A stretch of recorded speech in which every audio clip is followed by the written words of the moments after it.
All right, guys, welcome back. Today, we're going to go over the top 5 rules in Jiu-Jitsu academies that I think you're wrong about.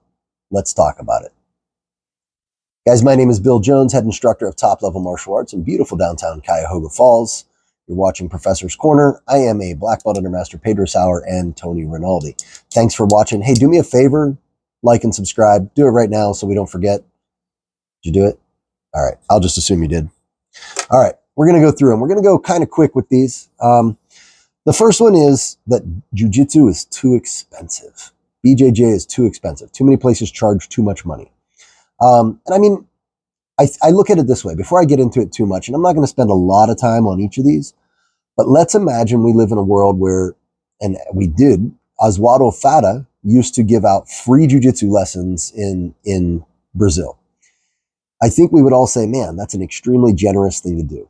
And the only time you say something is an extremely generous thing to do is when they're doing something that's valuable. You wouldn't say that if he was punching people in the face for free. So by saying that, we already are saying that this has a lot of value. Jiu-Jitsu has a lot of value. Now, how much people charge is going to vary on 100 different things. One is, are they just running a club because they have, they're a cop with a pension coming and they just want a place to train 3 days a week? They got like a couple, a kids class and an adult class on Monday, Wednesday, and Thursday, or Monday, Wednesday, Saturday morning, and that's it. And they're charging $100 a month. Or are like my place, I've got a full-time academy that's open almost around the clock. All my instructors are paid. We've got multiple black belts. We've got showers. We've got all kinds of amenities in the showers, from mouthwash to shampoo, all kinds of stuff. You're paying for a lot more than just jiu-jitsu lessons. You're paying for a club environment.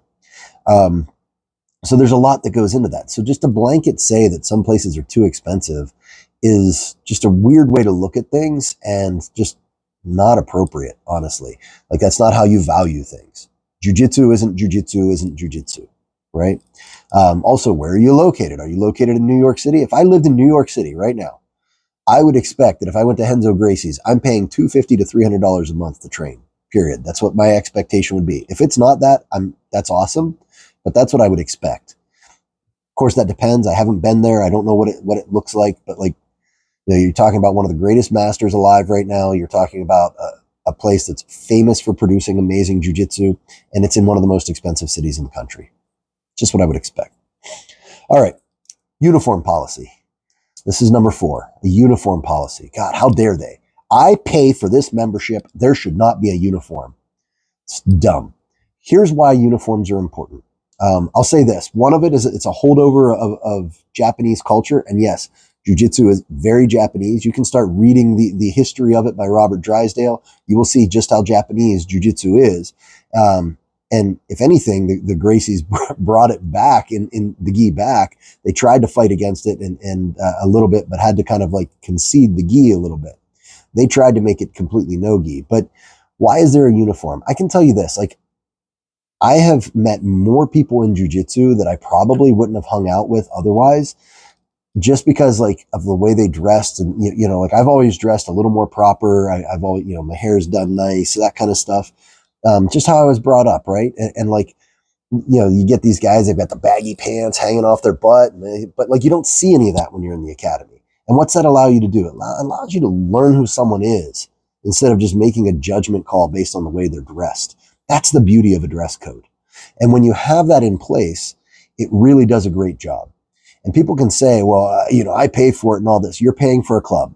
Keep in mind that you are a customer, yes, but that doesn't mean you get to dictate anything.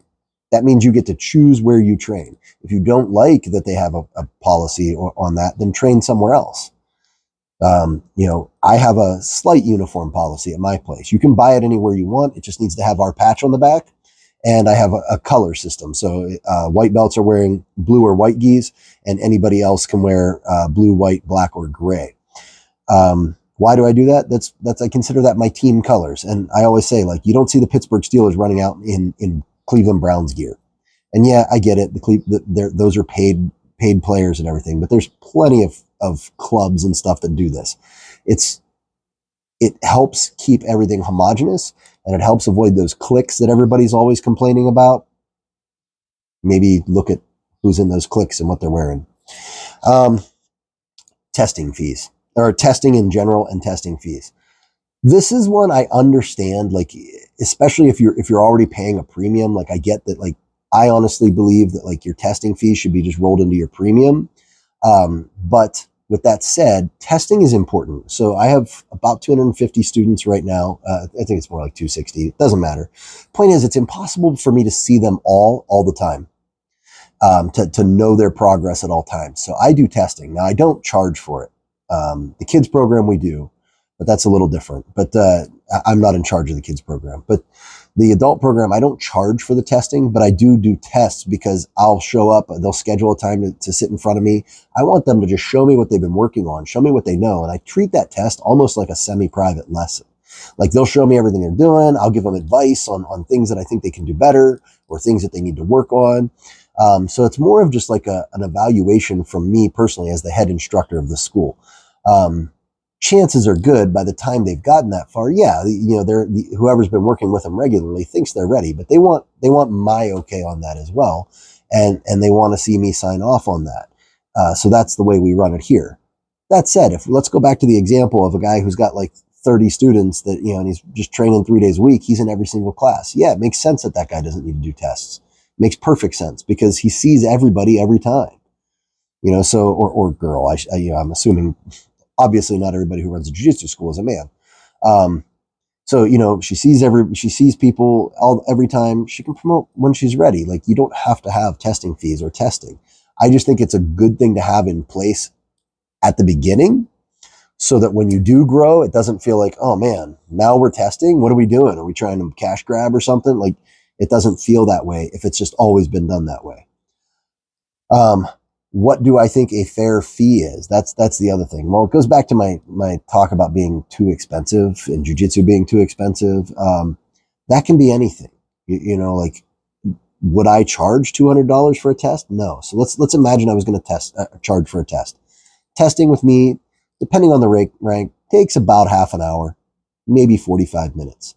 So it's like, at the most, I would probably charge $50, but like, it depends what you're doing. If you're part of an association, you should expect to pay a little more, because now you're kicking back to the association for them to sign off on the rank as well. What value is there in that? An association is just a larger organization saying, yeah, we certify that this person is that rank and that they've met all the requirements according to the instructor. That's really all an association is doing. Is that valuable? Well, you make that decision. If you don't want to do something like that, don't join a school that's part of an association that requires it. But I don't think there's anything wrong with it, I guess I'm saying. But I have seen absorbent testing fees. I do understand why you don't like it. When I was in Shotokan Karate, if I wanted to go up to 5th degree black belt, it was going to cost me something close to $1,000 to test for something like that. I don't get it. Now, my instructor would also promote you in-house, which is what I did all the way up through 3rd degree. And he just did that for free. It was just in a certificate. He just printed off a certificate and gave it to you. So that's even in Shotokan Karate. But, if I wanted to get it through the organization we were under, then it was going to cost me quite a bit of money.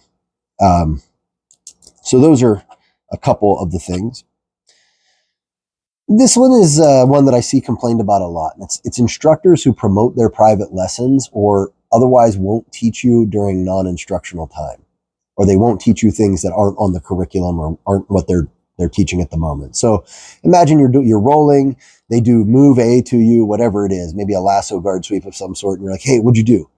Keep in mind, if you're doing open mat time in most schools is considered non-instructional time. That guy's there for a workout just like you are. And his time is valuable too. And you need to respect that. And I see people all the time in various open mats I've been to, like, try to take advantage of the instructors that are there by, like, trying to get them to teach moves and stuff during open mat. Now, I don't mind giving my guys a little bit of feedback, but if I'm trying to roll and get a good sweat on and they're wanting like a 20-minute dissertation on a move, they need to pay for that. Like, my time is valuable. The instructor's time is valuable. And them requiring you to sign up for that time is not an unreasonable request. They might also say something to the effect of, I just taught this last week. Like, where were you? Like, my favorite quote, or one of my favorite quotes, it's on our restroom. It's by David Porter. The class you miss is the class you needed, right? Show up to classes, you're going to see more moves. But if you want, like it's one thing to say, what was that? Oh, that was a Marigali sweep. Oh, okay. Now go look it up, right? And one of the things I'll do is I'll send people videos of, like, I hit them with a move and they're like, what was that? I'm like, it's a Marigali sweep. It kind of goes like this.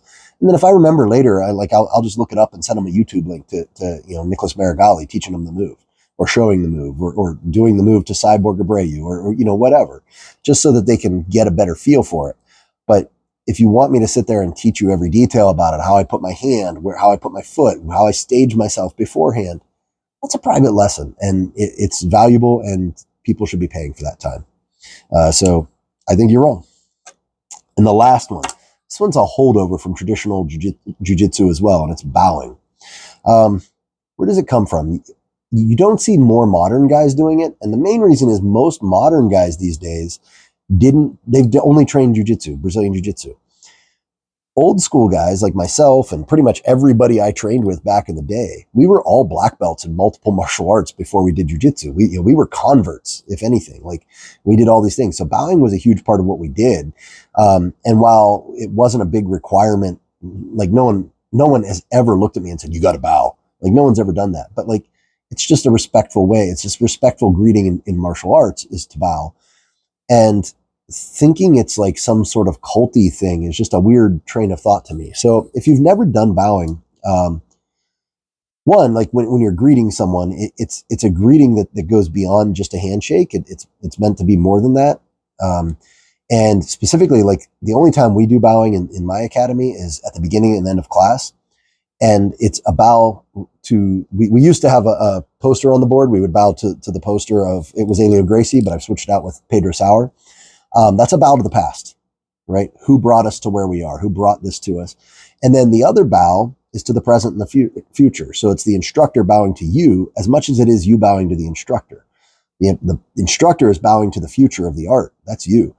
And you're bowing to the present, the one who's showing you the art. That's all it is a show of respect. And that's all it's ever meant to be. Now, I guess if someone's requiring it, I understand why you might not like that if you're not used to that kind of thing in your culture and you never grew up in it in martial arts. But it's really very, very common in most martial arts, and that's why it's common. It's a holdover from Japanese tradition, and most of the martial arts you're training out there are Japanese, and jiu-jitsu is absolutely Japanese. You can even make a very strong argument that what we're doing is some sort of hybrid form of Brazilian judo, as opposed to just jiu-jitsu itself. But that said, guys, that is the top 5 that I think probably you're wrong on. What do you think? Am I crazy? Tell me in the comments. Don't forget, like and subscribe. Thank you for watching.